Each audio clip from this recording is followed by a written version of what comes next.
Study book જે 2+ એટલે 2 વર્ષથી વધુ ઉંમરના બાળકો માટે મને આ બુક ખૂબ જ પસંદ આવી હતી. જેનું ફ્રન્ટ પેજ આવું છે, બેક પેજ આવું છે.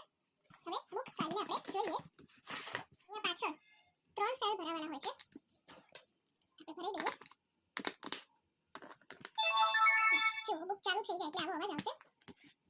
આપણે ફરી ઓન કરી દઈએ. હવે બાળક આ બટન દબાવે. અચ્છા આ પેજ એક્સેસ કરવું હોય તો તમારે પહેલા અહીંયા ક્લિક કરવું જરૂરી છે, નહીં તો તમે એ પેજ એક્સેસ કરી શકશો નહીં. તો આ રીતે જે અક્ષર પર દબાવશો તમે બટન જે બોલશે, જેનાથી બાળક ખૂબ જ સારી રીતે ABCD શીખી શકે છે. આ પહેલું પેજ છે. અહીં વોલ્યુમ પર બટન આપેલા છે. રીડ વાગ્યા છે 3. તો બાળક સમય જોઈને જાતે અહીં ટિક કરી શકે છે. બાળક આ એક્ટિવિટી કરી લે પછી તમે જાતે ચેક કરી શકો છો. ફરીથી યુઝ પણ કરી શકો છો. આનાથી આ ભૂસાઈ જાય છે. ત્રીજા નંબરના પેજ પર નંબર્સ આપેલા છે.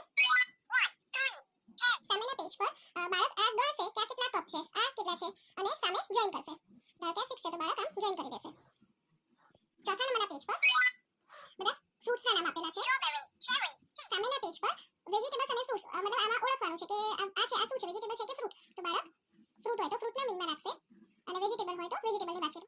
5 નંબરના પેજ પર બધા એનિમલ્સ આપેલા છે. જે એનિમલ્સનું નામ તો બોલે જ છે પણ સાથે તેનો અવાજ બી કરે છે.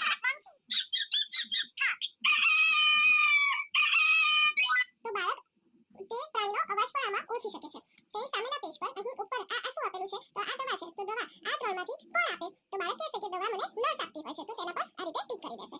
નંબરના પેજ પર વિકલ્પ આપેલા છે. તે પણ સાથે અવાજ બી કરે છે. Ambulance, fire engine. તેની સામેના પેજ પર અહીં ધારો કે આ વોટરમેલન છે તો તેનો જ્યુસ કયા કલરનો હોય? તો બાળક તેની સામે આ રીતે ટિક કરી દેશે.